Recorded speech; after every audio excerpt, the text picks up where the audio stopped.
এরপরে আমরা যদি সাইড বার থেকে সিএমএস সেলসে চলে আসি, এখানে আসার পরে ফার্স্টে আছে সিএমএস সেলস ড্যাশবোর্ড। এখান থেকে আমরা সিএমএস সেলসের যে ড্যাশবোর্ডটা, অর্থাৎ টোটাল এখানে লিড কত আছে, নতুন লিড কত, বা টোটাল কমিশনের পরিমাণ কতটুকু, লিড ক্লায়েন্টে কনভার্ট হয়েছে, এই ব্যাপারগুলো, অথবা আমাদের জন্য যে সেলস পার্সন অথবা এজেন্ট আছে তাদের টোটাল যে ওভারভিউগুলো আমরা এখান থেকে দেখতে পারবো। সো আমরা যদি সেলস পিপলে আসি, এখান থেকে আমরা আমাদের সেলস পিপল অথবা যারা আমাদের এজেন্ট তাদেরকে তৈরি করতে পারবো। এটার জন্য ফার্স্টে আমি এখানে নাম দিয়ে নিচ্ছি, ফর এক্সাম্পল টেস্ট 2। এরপর তার যদি কোনো ফোন নাম্বার থাকে, এরপর ইমেইল, পাসওয়ার্ড এগুলো আমাদের দিতে হবে। সো ইমেইল, ফোন নাম্বার এগুলো হচ্ছে অপশনাল, আমি ইমেইলটা দিচ্ছি না, একটা পাসওয়ার্ড দিয়ে নিচ্ছি। এরপর হচ্ছে তার ফিক্সড স্যালারি কত, তার কমিশন কত। সো ফর এক্সাম্পল টেস্টিং পারপাসে আমি একটা ফিক্সড স্যালারি দিচ্ছি এবং একটা কমিশন দিচ্ছি।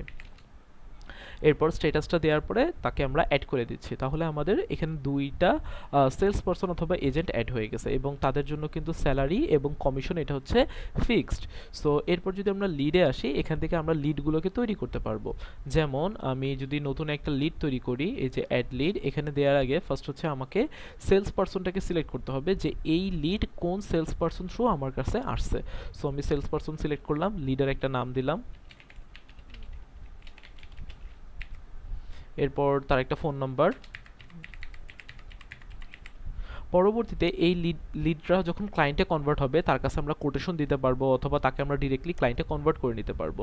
সো এক্সপেক্টেড অ্যামাউন্ট এটাকে আমি 0 রাখলাম, দিয়ে হচ্ছে অ্যাড লিডে দিলাম। এই যে আমার লিডটা তৈরি হয়ে গেছে।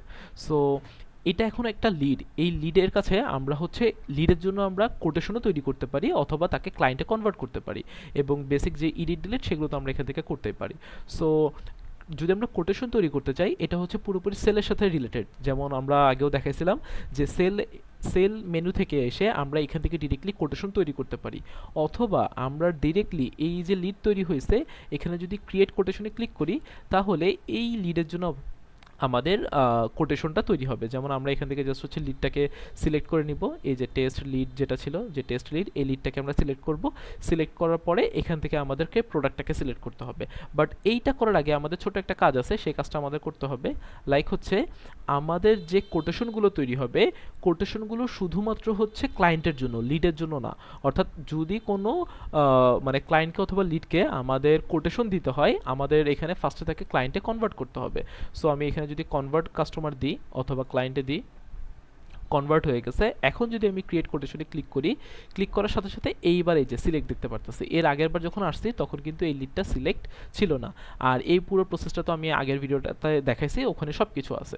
সো এইরকমভাবে আমরা লিড তৈরি করতে পারি, লিডকে ক্লায়েন্টে কনভার্ট করতে পারি, অথবা সেই লিড অথবা ক্লায়েন্টের জন্য বেসিক্যালি আমরা হচ্ছে কোটেশনগুলো দিতে পারি। এরপর হচ্ছে কমিশন, আমরা এখান থেকে টোটাল কমিশন, কোন সেলস পারসন আমার কাছে কত টাকা সেল করছে তাদের কত টাকা কমিশন। যেমন এই যে টেস্ট নামক যে সেল পারসন আছে, তার টোটাল সেলের অ্যামাউন্ট হচ্ছে কত টাকা, 300 টাকা।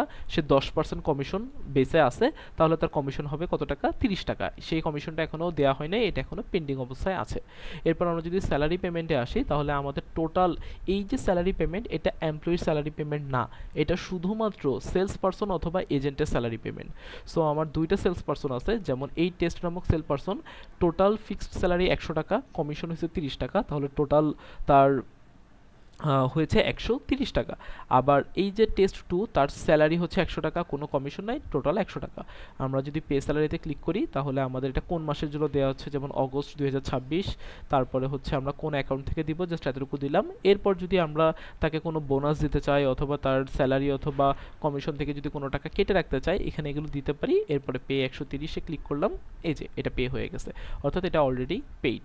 ওকে, সো এইটা হচ্ছে আমাদের সিএমএস সেলসের ড্যাশবোর্ডের এবং বাকি ফাংশনালিটিগুলোর কাজ।